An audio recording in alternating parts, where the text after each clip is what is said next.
Thank you very much for that.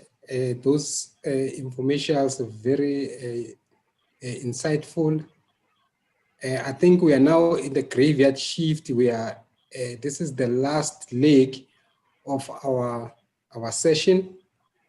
Without wasting much time, I think it is prudent for me to go straight to this item. The moderator will be myself, Thabo Mashegoane. I am the president of the Institute of IT Professionals in South Africa. I'm also a vice chairman in AfICTA. The topic in our panel discussion will be on IT infrastructure deficit.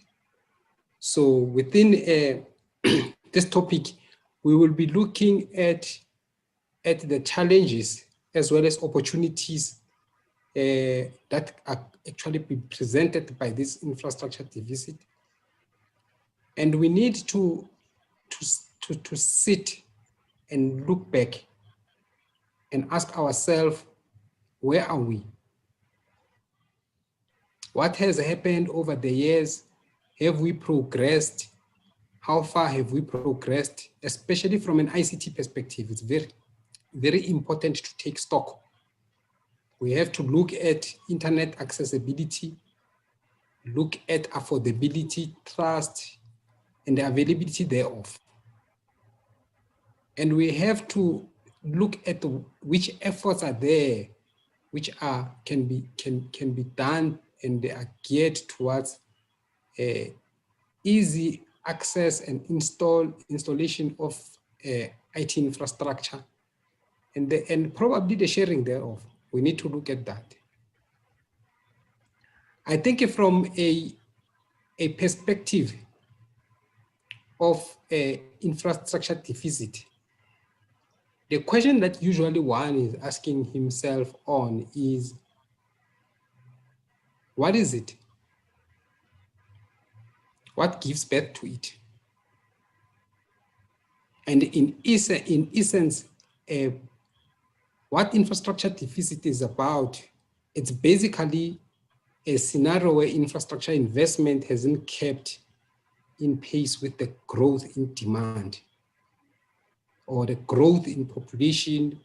It depends how you want to define it. And this basically creates deficit.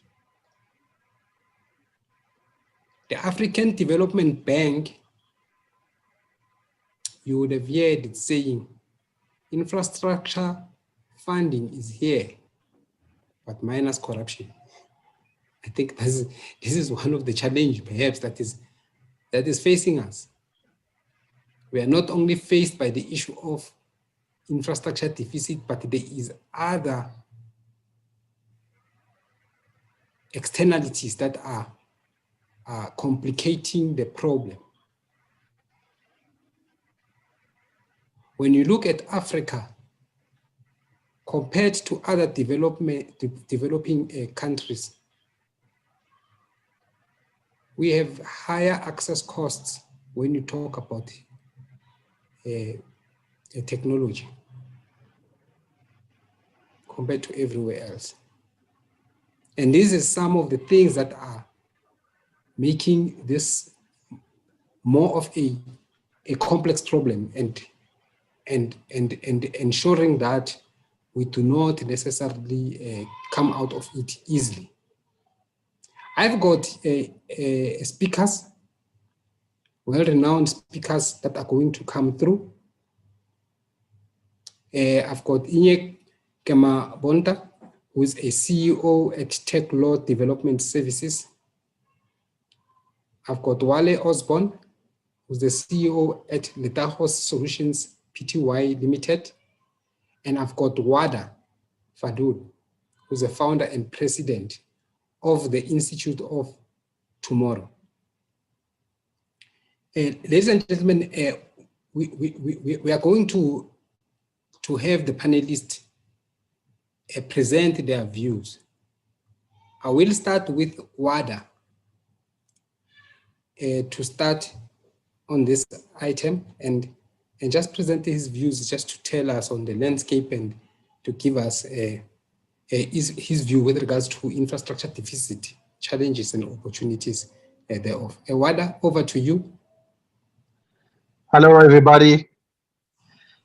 First of all, I would like to actually bid my many thanks and to acknowledge all the fruitful sessions and all the insightful ideas actually have been shared during the day. I think it's an excellent opportunity during this tough and challenging time for all of us to try to share the best practices and also to have a shift in the way of thinking that actually creating a new ideas and innovation kind of platforms that actually could suit what we are witnessing and we're going to witness in this current or post COVID-19 world. So thank you, Thabo, for this introducing me. This session will be dedicated for the infrastructure deficit. And as you mentioned, infrastructure deficit is not, from a point of view, it's not only about the hardware or the software deficit that is not able, actually are not able to match the growth or actually to be altered to match any kind of surprises or any new kind of cases that's going to take place, but also it's a lack of the regulation and the policy making process also. It's like a bird with two wings. So we have the technology infrastructure, the hardware and the software is one wing, and the capacity building. And we do have also the policy making process on the other wing of this bird.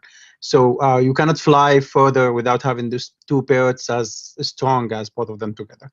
So I'm going to share slides about the challenges of the infrastructure deficit. And I'm going also to share one very interesting case study about how the readiness of infrastructure could help the country move forward in this in such times. So I'll be sharing my. Just 1 second.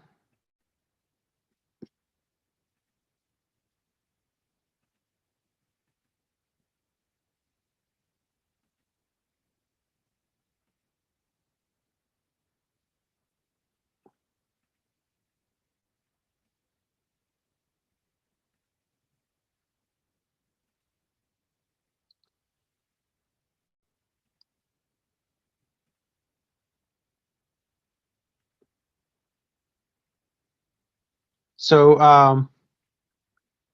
I just want to confirm if the slides are showing on your screen. Yes, they are showing. Thank you, Waddah. All right. So let's just go forward the slides. So what are we witnessing now? It's a brave new world. We had this pandemic actually spreading since the last year. It started to hit the entire globe on the beginning of this year.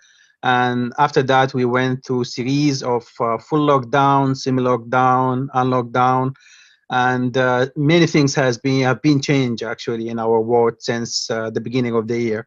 So let's just have a look about what's going on currently, or how it looks like currently in this post-COVID-19 world. So at a glance, or at the moment, we have 59 million cases tested positive with coronavirus. We have 1.25 billion workers that are working in sectors that actually they were massively affected by the coronavirus. Now we have 88% of the organization worldwide. They have been forced to go to work remotely or to apply such concepts like working from home or distance working or distance learning. And we have -3%. This is the global GDP growth, which is in minus for this year. And put in mind that the global GDP growth will be like in $1 trillion, so you can just imagine how big this pandemic actually is hitting on all aspects. So one of the things is also there have been many discussions about digital transformation, but many organizations and many leaders on these organizations, they didn't have the courage actually to take it forward and try to think forward. I think most of the countries that have dealing in a perfect way with this pandemic are those countries who they have this kind of futurist kind of way of doing things. They have the research center, they have the best of breed when it comes to the think tanks. They anticipate that things could happen. Actually, one of these countries is the UAE. I have been passing by some white papers that there is a think tank here, the governmental one. They anticipate that they had one of the sessions here in the UAE when they invited Bill Gates, and they have been talking about the Bill Gates has said that the next era could be full of threats between the viruses that's going to hit the world, that could stop the cycle of production and the cycle of the economic growth.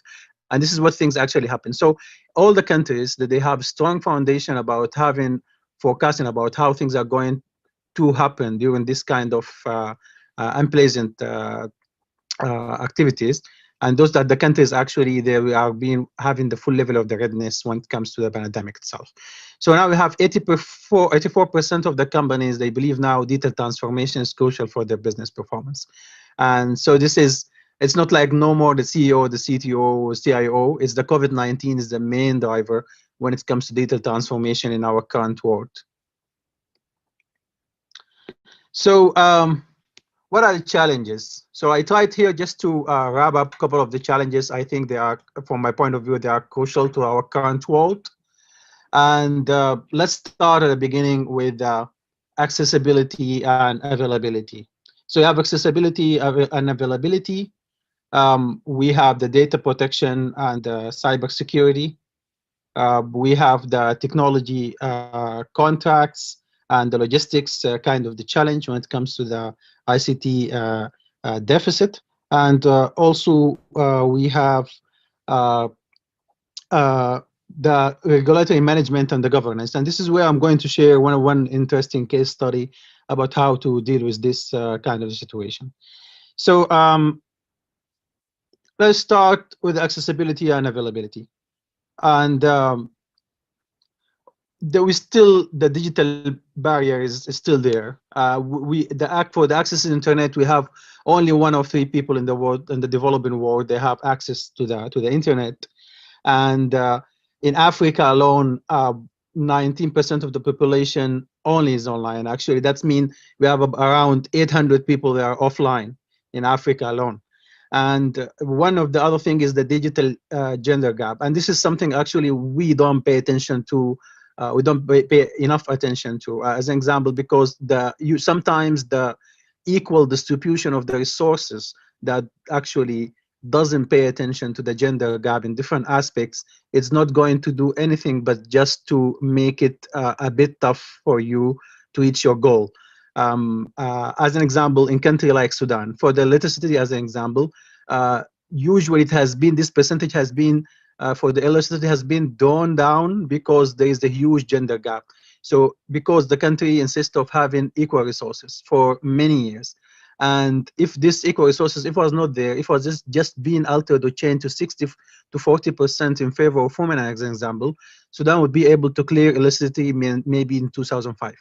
But because this didn't happen, again, we need to wait for 25 to 30 years to become a full literate country. So digital gender gap, it's another aspect. We have 40% fewer women and girls in Africa that are online comparing to men and boys. And where the global percentage is only 25%, we have a real challenge here in Africa, which is 40%. So despite the fight or the idea about the infrastructure deficit when it comes to the accessibility and availability on the hardware or increasing the capacity of the network or the broadband or the ISP network to accommodate all this raising increase of the service, the most important thing is, do we have a meaningful connectivity? This is something very important because most of the ISPs, especially in African countries, they always claim that we covered 80% of the country's land, or we covered 70%, or we are in all major cities, but still we are struggling with having a proper access to the internet that could benefit our people. Why? Because we don't have a meaningful connectivity. So what do we have? What do we mean by meaningful connectivity? It's not enough only to tell me that you covered 70 or 75 or 80% of the country's land with the 4G, but that 4G has to be meaningful. The meaningful connectivity is a type of connectivity that will allow us to put that framework between the user, the ISP, and the governments to make sure that the internet is benefiting everyone. But access into the internet is crucial. As an example, there's a study from the UN that claims that if there is only 10 smartphones in a sample of 100 people, this would increase the GDP for the whole group by 1% minimum. So access into the internet, now we are witnessing the era of the shared economy, mobility services, delivery services, on-demand services, and all of them, they need access. This our government now won't be able to generate the same number of jobs like before. And we are witnessing the huge growth on all the population across the continent. Now, 1 of every 5 people in Africa is Nigerian, as an example, around 200 million in population. Sudan is going to be 80 million, I think, in 2040. So we need to make sure that we have a meaningful connectivity. So meaningful connectivity is a must. So it's an objective that has 4 aspects or 4 pillars that will allow us to understand, is this connectivity is meaningful and it's going to be beneficial for users or not. So the first pillar or aspect is we need to maintain a regular internet access. So everyone should have a daily access to the internet. I'm talking about daily access. I'm not talking about every 2-3 days or weekly or monthly. Okay. The second pillar is we want to have the right device. The right device, by the definition of the Alliance for Affordable Internet, now should be a smart device or smartphone. Smartphone that runs either on Android or Apple, or those are the two main providers. And we need to make sure that we have enough data. Enough data could be accomplished by having an unlimited high-speed internet in home, school, or workplace. Any one of these 3.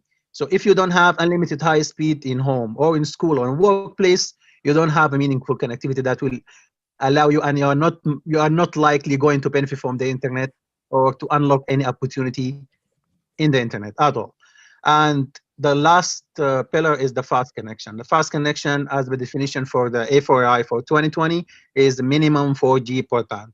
So this is, as you see, this is a framework will allow now the government, the users to understand the rights, the government to understand how they are going to plan their future kind of spending and infrastructure when it comes also to their relationship with the ISPs, and for the ISPs to make sure that it's not only about having quantity of the when it comes to the coverage, it needs also to have it should be something qualitative at the same time. It should be meaningful. So meaningful connectivity also will be in the favor for the ISPs because it will encourage the user to actually access the internet more. So that means you're having more users. That means you'll be having more data consumed, and actually this will be in the favor of the ISP as well. So this one comes to the accessibility and availability. And what second thing, or the second challenge is the data protection and cybersecurity. So to help contain actually the spread of the virus, the employers actually began to implementing measures. As an example, like the temperature checks in offices, taking some data about maybe random checks for the COVID-19 across the employees, splitting the workforce into 2 groups to avoid having the maximum number of employees in office. So this also increased some challenges when it comes to the individual liberty, freedom, and privacy. So now we are having many data. Now the offices are taking temperature on a daily basis. Now, as an example, when some restaurants, they start to send you with the bill of the food you order, as an example, a list of the people who work in the kitchen with their temperature. So this could be even a breach for these people privacy. So the challenge is the data protection authorities around the world, particularly in Europe, they start like gobbling this issue by providing a guideline when it comes like how to protect protect the decision, or how to make protect when it comes to the data protection for the users. And this is something that's going to continue even by the good news about the vaccine, which is going to be available by the beginning of the next year. But this is also, again, to take some time. So we anticipate this could take more 9 to 12 months. And this is actually bring additional challenges when it comes on how to collect, securely maintain, and having a secure access and securely withdraw from the data protection to increase the level of the privacy for users, could be employees or the users or different type of users. The second thing is the cybersecurity.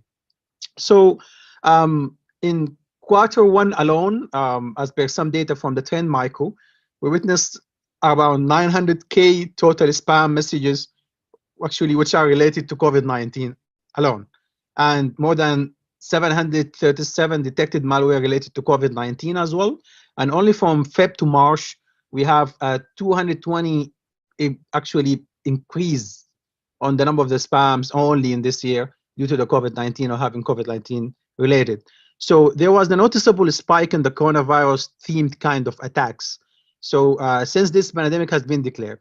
So as an example, the Forbes magazine reported that 2,500 infections of just 2 strains of the malware delivered in the COVID-19 themed emails, they have been just discovered in 1 day. So in contrast with this on 10 infections of the day, even the World Health Organization have been warned there is a rise number, actually, there is a rise in the phishing emails appear to be from the WHO itself. So there is a now challenge with the increased cybersecurity threats. Actually should prompt the organization to reinforce their information security. And I trust that my colleague, they discussed this in the previous session, but this is a general theme of one of the challenges that we are having with when it comes to the deficit in the infrastructure. So there's an increased security risk from the remote working learning now, because more people, they will be working learning now. And we have the potential delays in cyber attacks detection and the response. Definitely people are not in the same way of the doing business like before. So we have now separated IT departments, separated IT teams, some people in office, some people remotely. And the challenge now on how to collaborate and to pick these people to their 100% level of their performance. Also the influx of the cyber criminals, the export of the physical security, and also the post-COVID-19 cybersecurity posture, and the business continuity. One of the main issue I think here is also the business continuity plans, PCP plans, because what happened actually when this year started with this pandemic, it actually exposed many organizations, the government, the world, that they don't have a proper PCP plans. And PCP plans were just a kind of a theoretical task when some IT departments are just used to write a couple of papers and the notes, and they keep it. And as an example, I work with some government, and I have been actually amazed by one of the officials who reached out to me. He said that we are not able to find our PCP plan. So to this level, actually, most of the governments and organizations, they have been exposed by not only having a proper PCP plan, not only having a realistic PCP plan, when they have been exposed by it's not matching the current kind of the area we're working on. The employees were not trained on how to act during the PCP plan, and this actually makes more delayed and open a huge kind of big doors for the deficit happening infrastructure when it comes to the cybersecurity and data protection. Third part is the technology contracts. Technology suppliers, the platforms and the licenses, as an example, they have been concerned about the way that the business have been doing worldwide. So one of the things that happened, we have an issue with most of the IT providers where they're having big factories in China. In fact, there are over 200 of the Fortune 500 global firms. They have an offices in one, and where this actually the vocal point where the coronavirus started actually to cover the entire world. And because of that, we had this disruption happening to the global tech supply chain across the manufacture, shipping, and the delivery, because most of the IT providers, they have their big giant production lines that are in China. So highlighting on the need of the leverage and the adopted technologies, actually, like the 5Gs and smart cities also rising the race. People now also understand to understand how we are actually, it's a must for us to to now adopt new technologies like AI, and because now we have a huge number of data that we need to deal with the big data, people won't be available to work in factories like before. So there will be a big wave of going through Industry 4.0 and AI after post-pandemic, because people, they don't want to risk it no more by having an issue if the factory is going to be closed for either because there is a political or health issue, or the employees or the factory workers won't be there in the facility. So there will be a big wave that are investing in the AI. So one of the main issues as well, we need a new generation of ICT contracts. By the global raise of using AI and adopting for AI Industry 4.0, we need now a new level of actually integration from the legal perspective. Because from a legal perspective, clients should be considering both existing and future transactions. We have like a written detailed note on the issues that you should be thinking about when it comes actually to drafting your future ICT contracts for the COVID-19. But you need also to pay attention to the global disruption could happen in the global scene of the logistics, and focus. One of the main issues also about the disruption happening to the products or the products delivery or the IT projects across the globe. So one of the best approaches that many organizations have been reporting back, that the focus should be from the delay on the delivery towards encouraging the client to look at the collaborative way of working. So it's like we are all in this together. So we have to deal with it. This increases from the channel, the distributors, the IT vendors, providers, and also the clients. So in order for this to work, we need all of us to be in a such kind of a collaborator, rather than having this hostile kind of mindset and way of the thinking that actually would makes things even worse. And when it comes to the need for new generation for ICT contacts, we need a new generation of ICT contacts that pay attention to the different kind of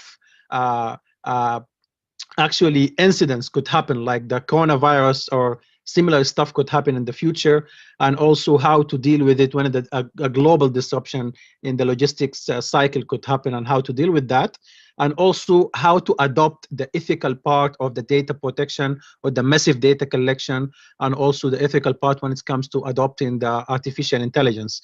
So the new generation of the ICT contact should pay attention to all of these, and to make sure actually all of them, they are going to be combined.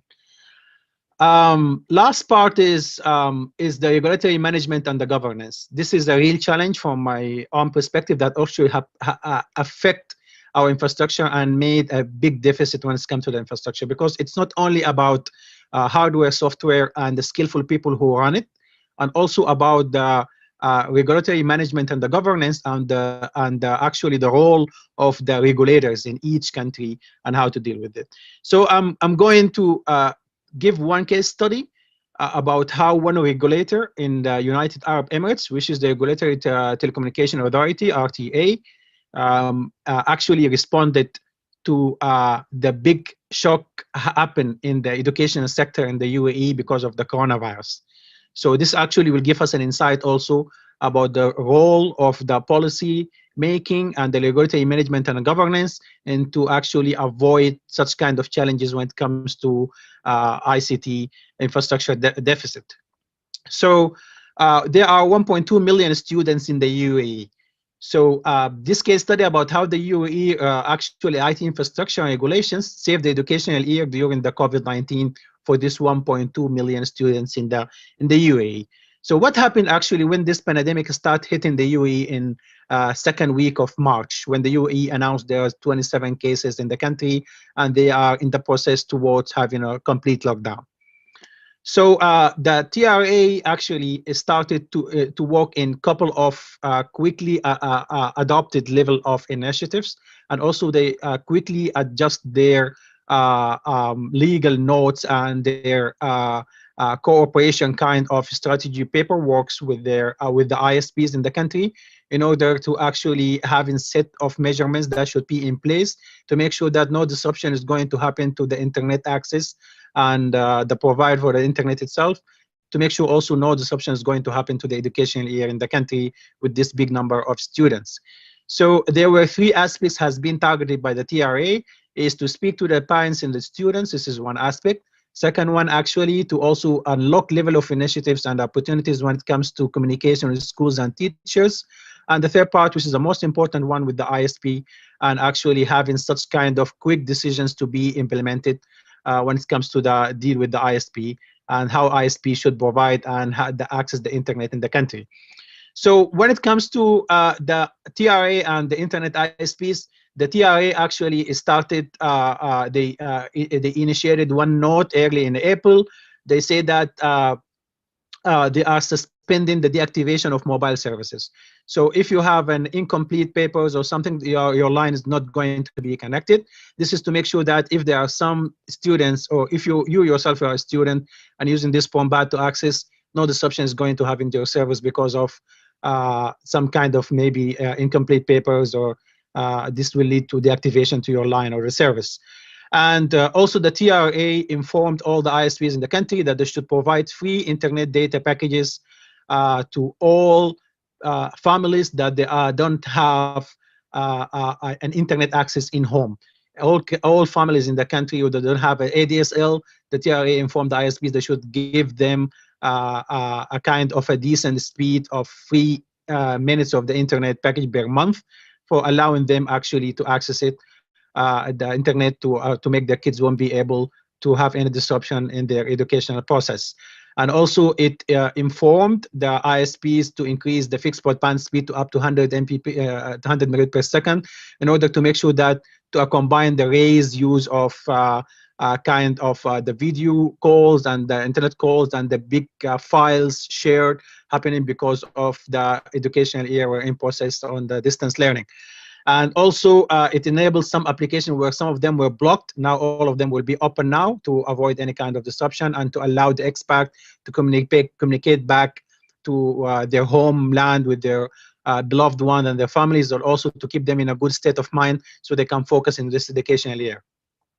And also they informed the ISPs not to do any do engineering to the network capacity enhancement and re-engineering, and not to do any major upgrade in the network. So the TRA informed the ISPs no major update in the broadband network should happen, because in 2017 there was a big upgrade happened by Vodafone in Qatar, which is it went wrong, and it led to like couple of days after, I think, to 2 weeks, where the services were very bad and there is no internet services for the broadband users of Vodafone. And actually this was a killer for Vodafone. Most of the users, they have been moved to the second ISP, which is Ooredoo in Qatar, and helped also to make some disruption for businesses and for educational year in Qatar at that year. So the TIA informed the ISPs no unnecessary kind of big major update in the network should happen, to make sure that nothing is going to go wrong during the year and which make disruption, because there are only 2 big ISPs in the country, and this actually one of them down could take 40% of the internet access in the whole country. And also the TRA provided an alternative satellite operation center in order to have an alternative satellite-based internet for the rural areas, to make sure that the students in the rural areas won't be having any disconnection when it comes to the internet service. So satellite-based internet connection will be provided. When it comes to the how to deal with the parents and the students and the school and teachers, the TRA unlocked a couple of initiatives. Actually includes increasing digital skills, because now you have many students, 40% of them, they are 8 years old or younger. So you are telling now, you are outsourcing the job of the teachers now to be actually on the shoulders of the parents. And not all parents are equipped enough or are skillful enough when it comes to dealing with the Teams or Cisco WebEx, or to deal with Google Classroom or all this kind of apps. So they started an online mandatory kind of digital skill through all the parents, to make sure that they'll be able to use of this application. Therefore, they will be able to help their younger students to deal or to reach to the platforms where the distance learning is going to happen. And also there was a big, a massive security awareness campaign for the parents and students, make sure that with this big number of students or the access coming from home now is not going to open the door for new level or big level of phishing for financial and personal data for the parents and for the students that they are now accessing most of the day from home. And also, the TRA introduced a platform for the schools and teachers across the country. It's called We Are All in This Together. And that platform, actually, it helps the schools, teachers, and also the parents to share the best practices when it comes to the educational process. So they can tell the parents, they can tell what to be, do pros and cons of the applications are in use or the systems are in use. And also they can report back if things could be a bit better, anything could be enhanced, or anything could be developed. And also the schools across the country, they talk to each other about the best practices, how to use this app, how to use the best on chemistry, to use how to teach it in the best way, how to teach physics or mathematics in the best way, to the distance learning, what apps to be used, what the good time to actually having this scientific subjects to be taught in the morning, afternoon, and the evening. So all of this actually had been shared. So the result was 1.2 million students in the country successfully migrated from the school-based kind of university-based system to fully distance learning, and this saved the whole educational year. And actually, this is something got recognized big time by the ITU, International Telecom the authority in the world of the UN, that one of the best practices in the world that the TRA has been done to save the education year in the country. So what we can learn in Africa from this as an example, it's one thing I would like to share. ICT regulators in Africa have a critical role to play, and that is not only limited to licensing and competition policies.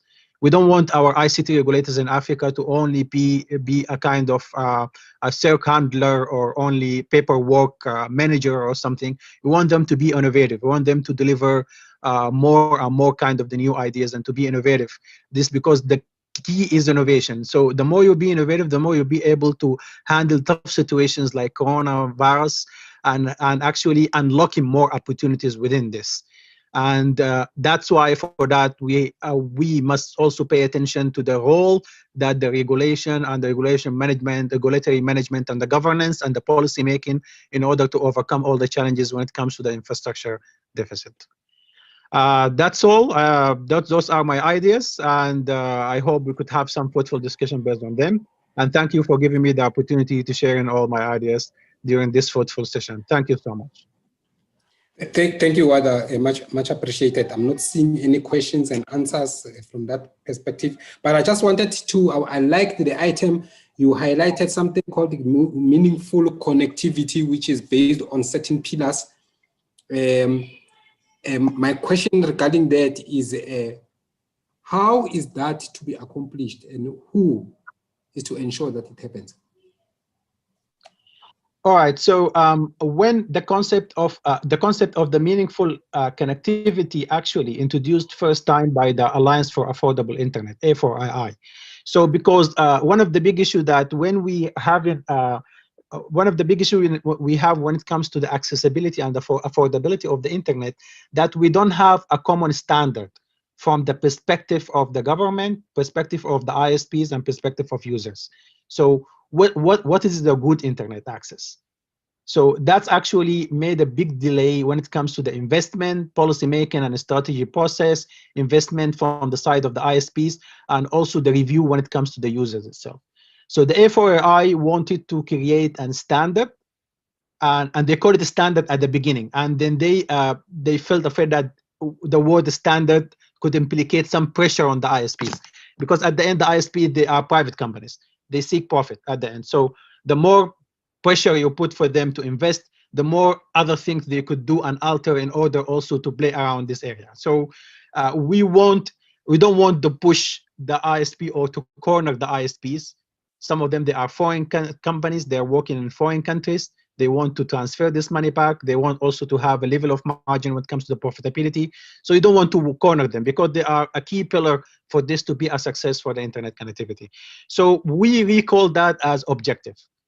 Previously it was called standard, but now we call it meaningful connectivity objective. And this has been done through 3 years, a whole study done by the A4AI to make sure that how people across all the developing countries are benefiting from the internet.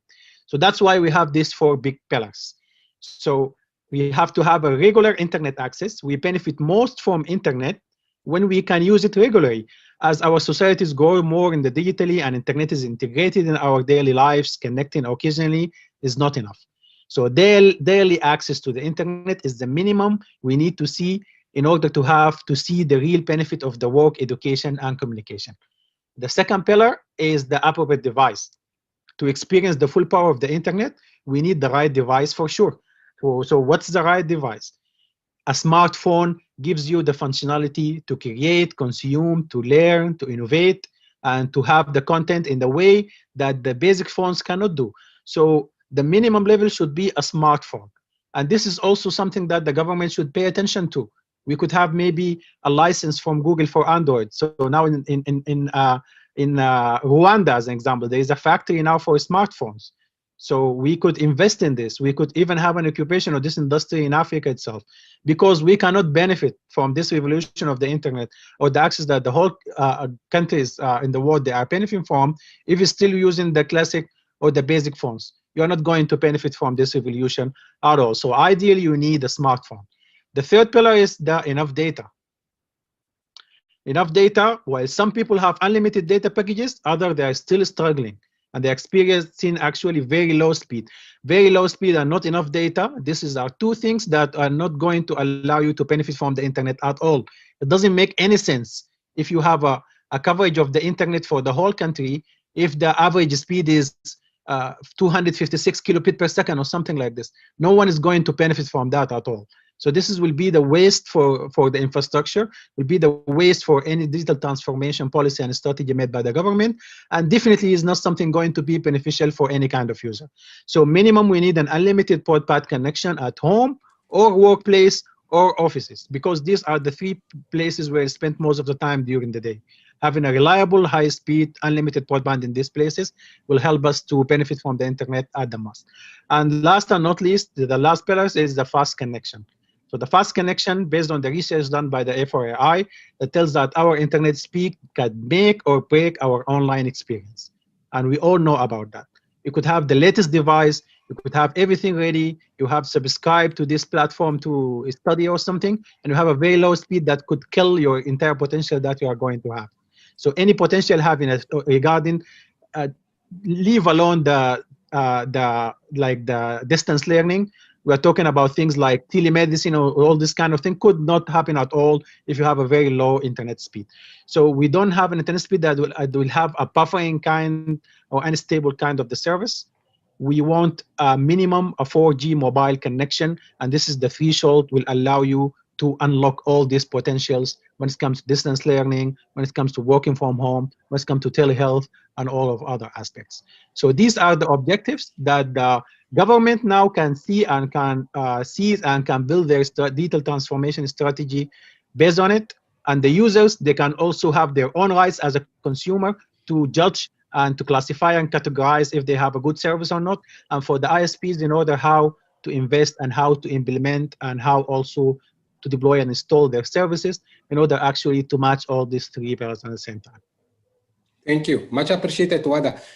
Just to continue on the point and to hear other views from other experts, can I have Wale to come in? Wale, on the challenges and opportunities we're seeing from infrastructure deficit, can you come in? Hello. Hello, Thabo. Thank you. Hi. Okay. Hello, can you hear me? Yes, we can hear you. Oh, okay, thank you. Hello, everyone. How are you doing? Let me see if I can share my screen.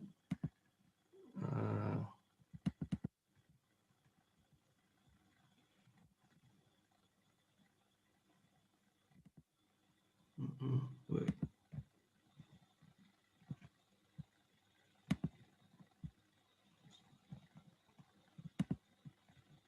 Let me see.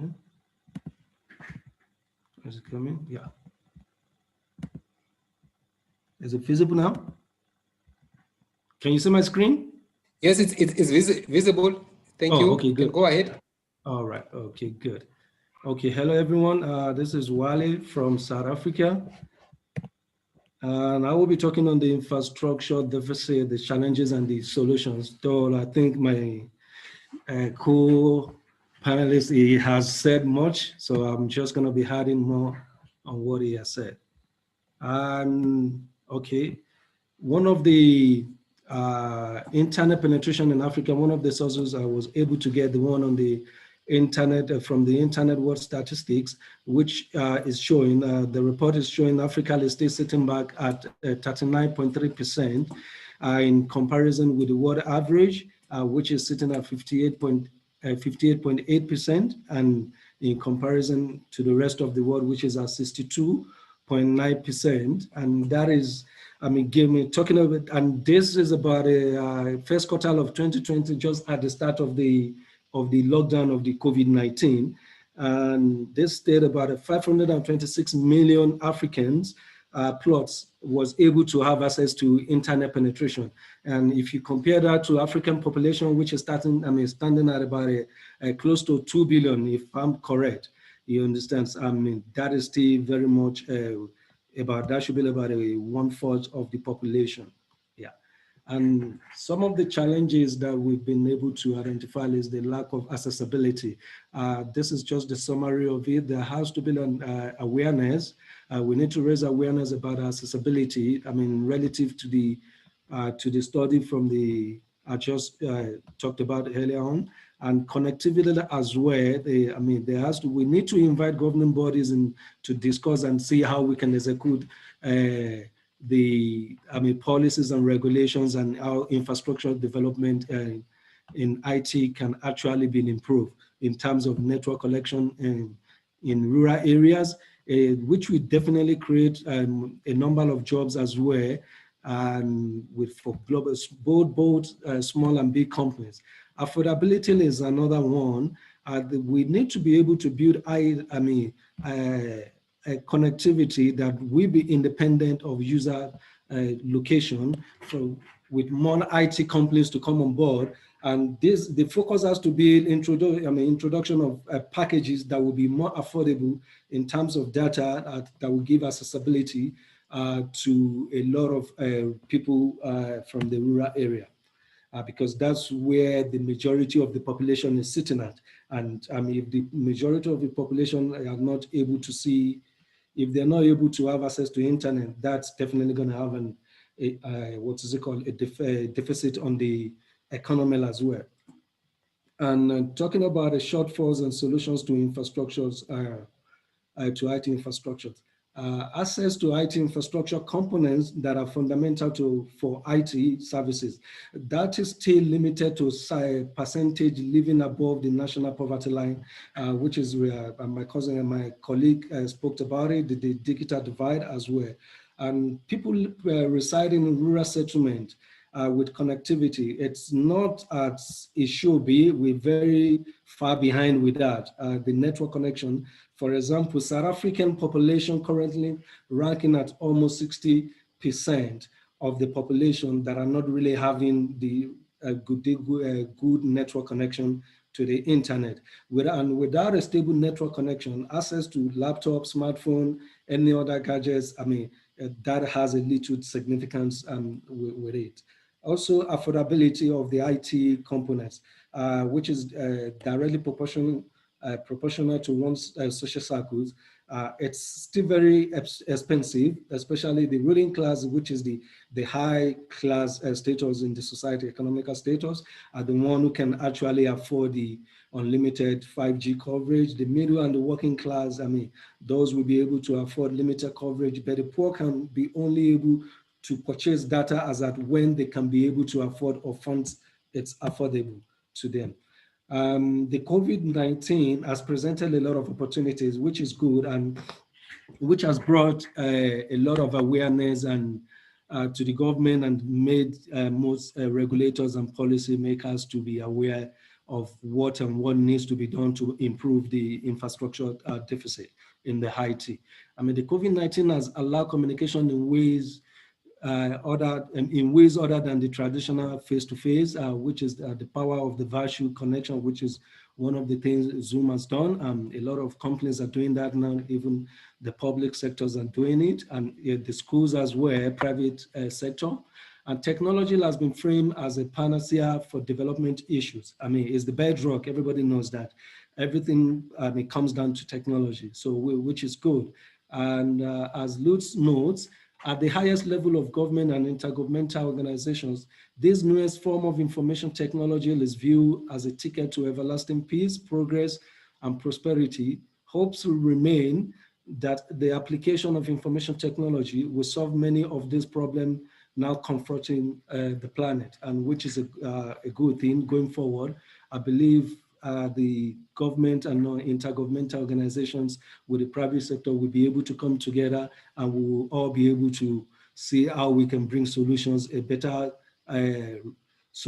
workable solutions to the problem at hand now.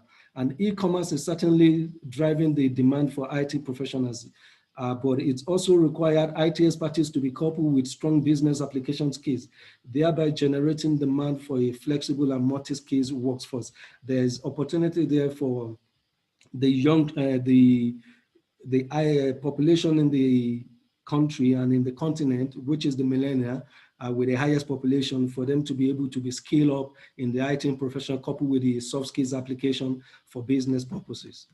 Yeah, and there are future projections that we've been able to identify. That means there will be rapid increase of internet use going forward. Technological processes inevitably creates dependency of technology. That's certain. An economy directly proportional to the speed of digitization. That's definitely going to happen as well. With digitization comes globalization, and globalization begets connectivity for sure. And technology utilize communication infrastructure that are both global and always up, thus enabling 24 hours activity and asynchronous, as well as synchronous interaction among individuals, group, and organization. And African digitization rising with inequality deepening, which present more space for innovative leaders to be able to come on board and create and tap into the opportunities on ground. And definitely, as I mentioned earlier, there's room for skills development programs for the youth to be upskilled. Thank you.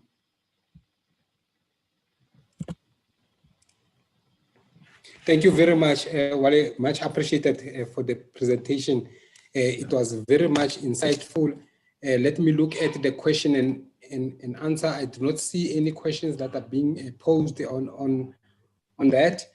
However, I'm very interested to hear on the items that you highlighted, which are the challenges of lack of accessibility, connectivity, and affordability.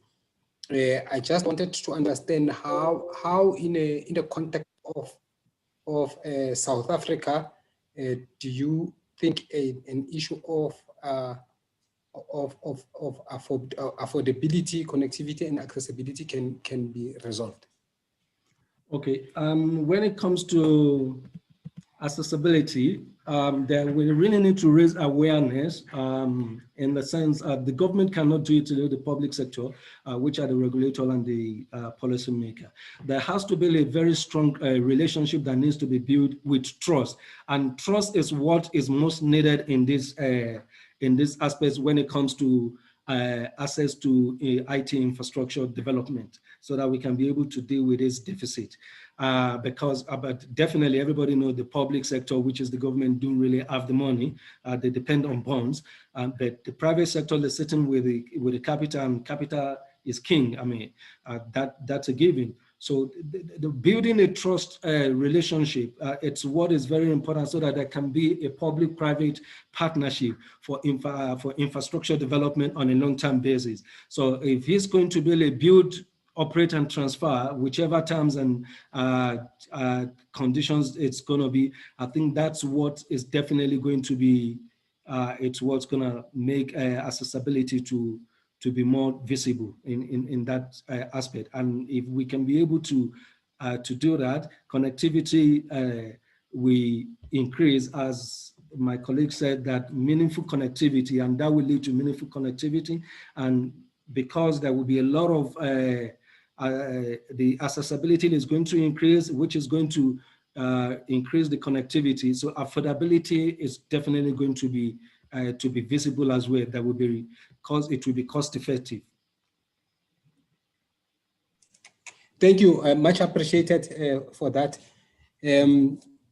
can we just, let me see if I've got questions. I don't have any questions that are further to this. Let's go to Inye Kemabonta. Can you hear some views from your side? Okay, a bit of sound check. Can you hear me? Yes, we can hear you. Thank you. Okay, sound check. That's thank you very much. I would like to quickly share. I want to share my slides.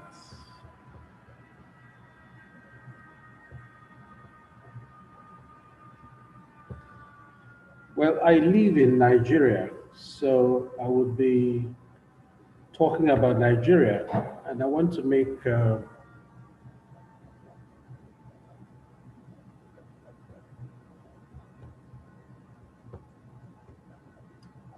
simple argument. Sorry, let me get that slide up.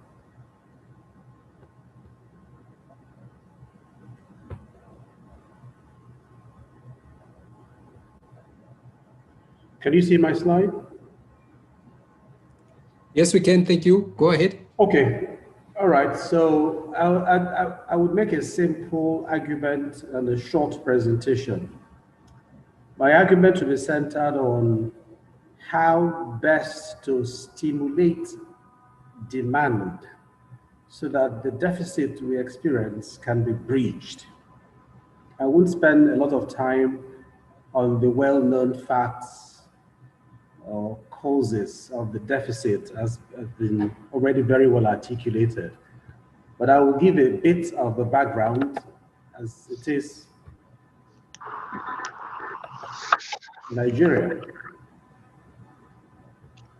I have a bit of a challenge moving the slides anyway, as you can see. So the ICT infrastructure, already we know the computing power that's available in Nigeria, the submarine cables landing at the shores of the country, up to 40 terabytes indeed. But the main challenge has been how to pull this up country. It hasn't happened at any significant level. And there are reasons why. But it's so bad that it's sometimes cheaper to buy bandwidth from outside the country. However, we've made some progress. Internet penetration is at 61.2 thereabouts %. But unfortunately, delivering broadband at 10 Mbps, which is really low, unable to do much. Now, what has changed over the period? Now, the federal government of Nigeria wanted to bridge this gap, the infrastructure deficit, and licensed 7 infrastructure companies and had a plan to subsidize their programs to help pull these fiber optic cables up country. The government created sections and divided the country into parts and gave each part to an infraco. But an unfortunate thing happened. The provinces, the states, were not willing to grant right of way to these companies, and they charged multiple taxes and exorbitant rates to grant right of way. So it became a major problem.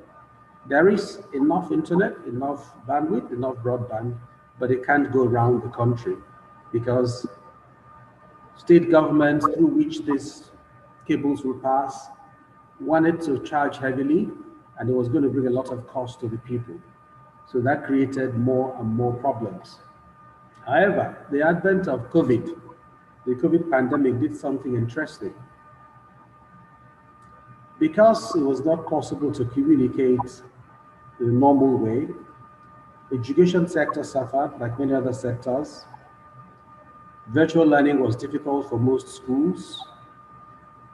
So governments, the state governments realized that if they didn't grant access right of way to these infrastructure companies, they'll be virtually cut out. So this had an effect of reducing the cost. Some states even began to volunteer to say, come and get the right of way free. Some reduced the taxes. This was in addition to the effort of government, recent effort of government to still negotiate with the state governments. The federal was negotiating with the states to say, let's bring this cost down, let's harmonize the taxes. So both angles helped to begin to encourage governments at the state level to reduce the taxation and begin to grant right of way to these companies. We're yet to see the heavy, or what I would say, appreciable impact. So there is still some deficit. Now, what more can be done in spite of the positive effects of COVID on things like virtual learning, changing things in support of the digital economy, in support of the internet? What more can be done? Now, my argument here is availability, affordability, and accessibility do not necessarily translate into adoption. Now, this is where I take my point of departure. This is my argument. Now, broadband may be available, affordable, and accessible, and yet not used adequately and purposefully for growth in the economy. That's what we have seen, we're beginning to see.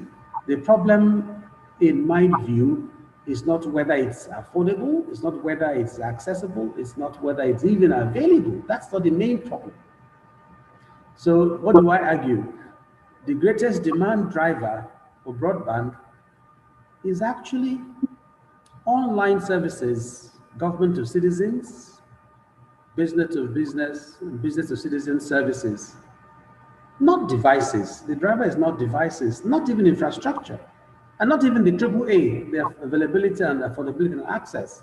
Those are nice things to say. Those are the after effect, the positive effect of something else that is at the background. And that's what I will be talking about in a few minutes.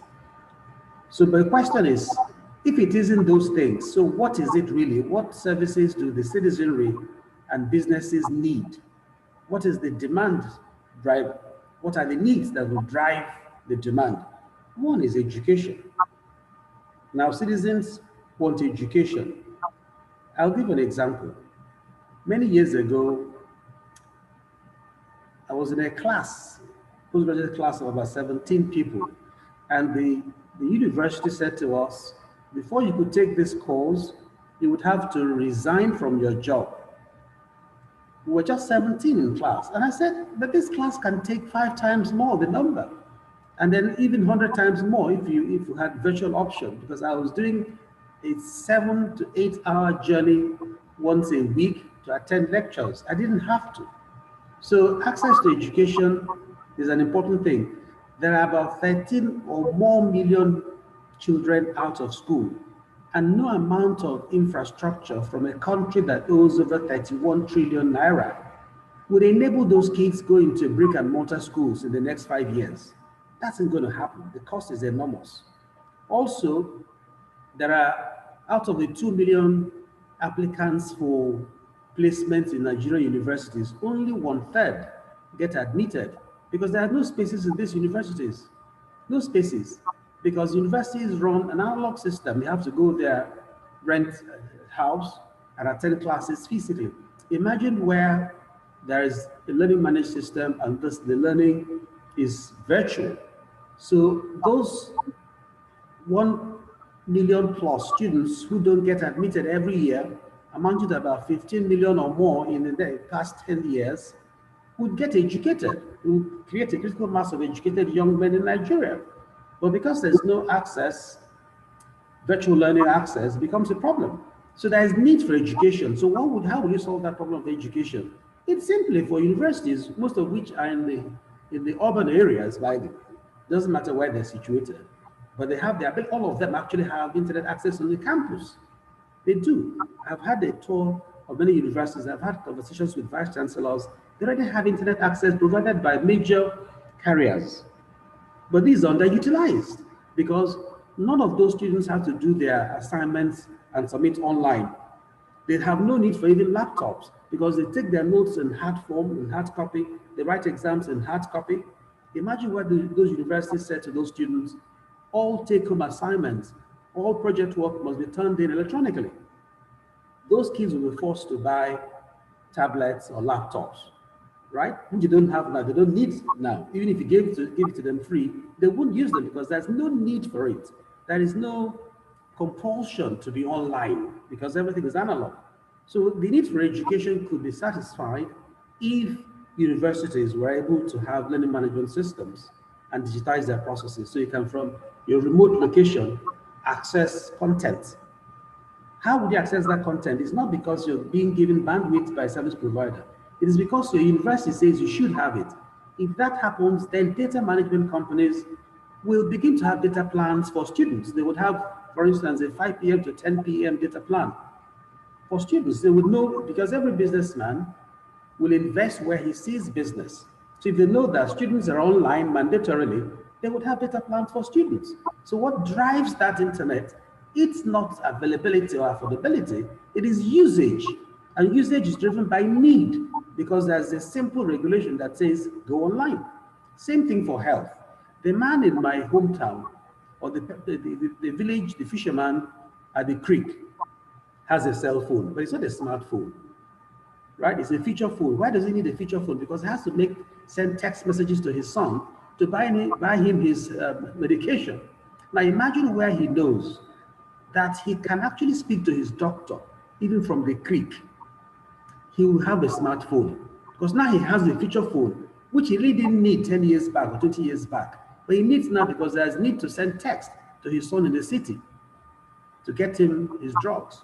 But if he were to consult the doctor electronically, he would buy a feature phone. He'll get his son to give him a smartphone so he can be online. Even if it takes him to 10 minutes or 1 hour data, he can get it. His son can pay for it. So that's my argument, that what catalyzes demand is not even accessibility, availability in real sense. It is need of the services people want. So what do people want?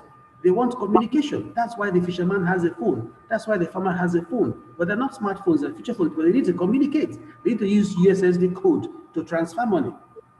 They also want digital products. So if the biggest employer and the biggest service provider is able to put its services online, which is where I'm coming to, the solution to the deficit problems. And I've said here, government and corporates need to digitize and digitalize their data and processes first, because people want the services of government and the corporate businesses, but they pay a lot of money to get it because they're analog. They're in hard forms. The data is in repositories in a building, in files, not digitized, so nobody can innovate around them because they are dead data as they were. But give life to them by digitizing them. You see a lot of businesses will begin to emerge. But how would you achieve that? How would you achieve such digitization? So that's why my second point here says government need to use creative regulatory options to stimulate demand for broadband. How is that possible? Now let's say, for instance, a point I mentioned a moment ago, that the Nigerian government comes up to say, for every take-home assignment in all sectors of the university, of the education system, they must be done electronically, turned in electronically. What would happen? Families are going to buy desktops if they can't afford laptops for each child, because their children have to submit their work electronically. When they do that, data companies will know that there is a desktop at least in every home. So what will data companies do? They're going to have data plans for family data plans, where you have a 5 to 10 p.m. data plan. And in that family, there's a lady, there's a woman, there's a mother who is not in university, who can earn a degree, because e-learning solutions providers will begin to market to her. Oh, you can go to school now because universities already have learning management systems and have virtual courses. So the woman at home, the mother at home, can take a degree, still being at home. What more will happen? E-commerce sites will begin to market to her. They know she's at home and has money to spend, however little. So they're going to market e-commerce products, digital products to her, because they know that that desktop at home has internet. So from a simple regulation of saying, do your assignments digitally, we have created a chain that simply transforms the country, because now everybody has a desktop at home. What would that do to the economy? The manufacturing sector, now that is selling computers for less than $1 million annually, will be making millions, tens of millions, because everybody's going to have a computer. So rather than buy that TV set at Christmas or Salah, you're buying a desktop, because there's need for a desktop to access services given by government and by the corporate because there's data planned on those systems. And because there's data planned on those systems, e-learning sites are going to reach you, e-commerce sites are going to reach you, the other services of government that have been digitized are going to be available. So things will happen automatically. And the businessman sees that there's business. So even the infrastructure, the cables will be pulled up country at no cost to government, because the businessmen have seen business where it goes, so they're going to invest in it. Which brings me to my summary slide. I call it a demand flow. At the top of it is a digitized process, which is a responsibility of government. As AfICTA, as businessmen, we need to prevail on our governments that have some resources already, that have access to internet already, as we do have in Nigeria.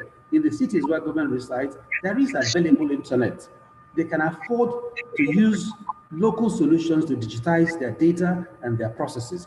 Once that is done, you will find that it can then, that government can then use what I call stimulating regulation to make simple rules that would say, for instance, all pharmacies, all hospitals should have digital records from 2021 or 2022. So if you go to a hospital, you don't get a paper card, you get an electronic card where data is, if you've done a test, it's on that electronic card.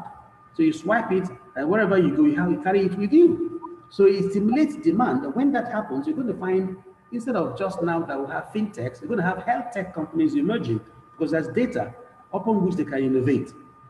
So those two things belong to government squarely, using regulation to drive demand, digitizing their processes and layering on it a simple, soft regulation that creates a demand. And it happened in the history of Nigeria. A particular president came up to say, we will do e-payment, a simple rule, e-payment, and he stuck to it. Political will was there. What happened? It was at a time Nigeria had no infrastructure at all. And so I was working in government, and the argument was, how can we do e-payment without infrastructure? But what happened? Because businessmen saw that government was adamant, determined to implement it, they built infrastructure towards it. The telcos that came built their infrastructure because they saw need, they saw a demand, they saw government policy, they saw a direction, they saw a regulation that was driving demand. So adoption of broadband, therefore, will come because people have seen that their services are already available online. And when adoption comes, competition will come. Service providers will come because in Nigeria, we have multiple service providers competing. So if a Glow is not giving you service, you go to MTN. If MTN is not giving you good service, you go to 9Mobile. What does competition do? Competition, therefore, drives availability, accessibility, and affordability. That's at the end of it, not at the beginning. So spending taxpayers' money in providing subsidy for availability or subsidy for accessibility doesn't really work. What works is to do the first things first, to create a need in the minds of people, give them the services in the form they want it, and they even will be the ones to build the infrastructure to give them the access they need. Those are my points for the afternoon. Thank you for listening to me.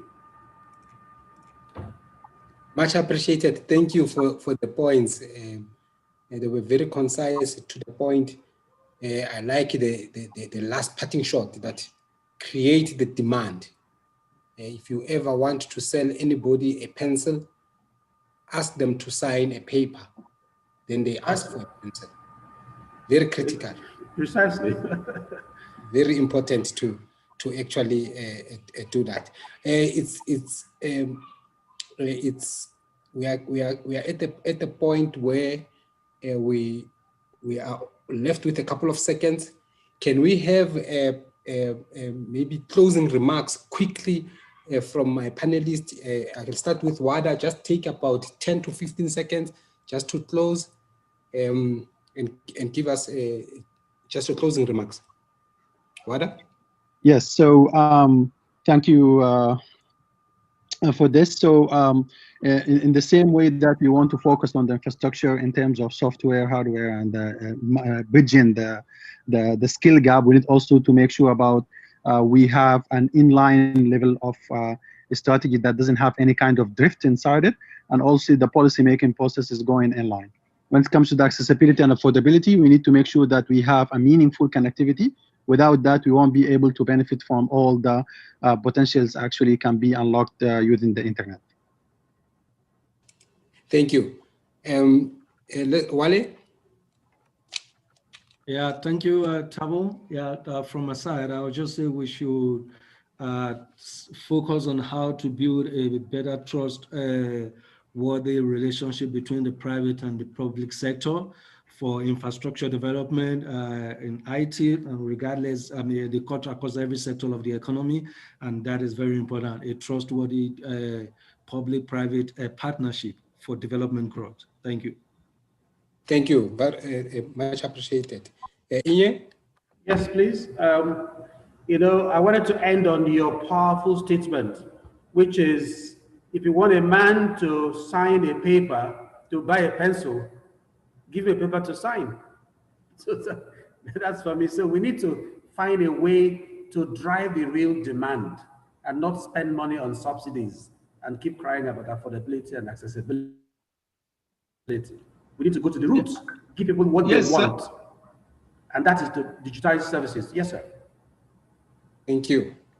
Yes, yeah, Thabo, yes, yeah, we have the representative of Mr. Pierre Dandjinou is also there. He's supposed to be one of the panelists. Bob is there. Maybe we want to chip in a word or two as we go. Okay, Bob. They can come in. I also see a hand from Olaniyo Adibayo. Maybe let's start with the representatives. They can just come in, closing remarks, 20 seconds, I'll give them, if they can come in. Okay, that's Bob. Bob?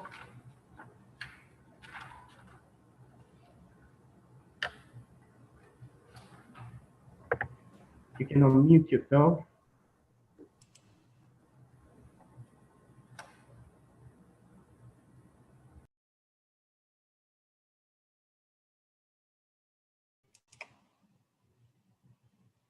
Secretariat, if you can help Bob to unmute. Yes, the guest with him, we cannot actually turn it on from our side. Okay, Bob, can you unmute yourself and come in?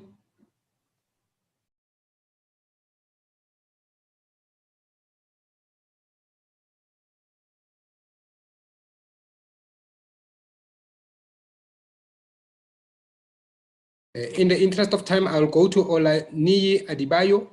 Come in.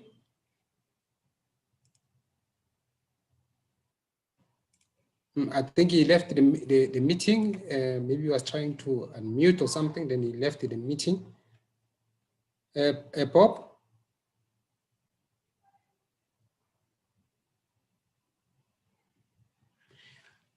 I think Bob can write his question or his comment on the Q&A so that we can take it. There's a challenge in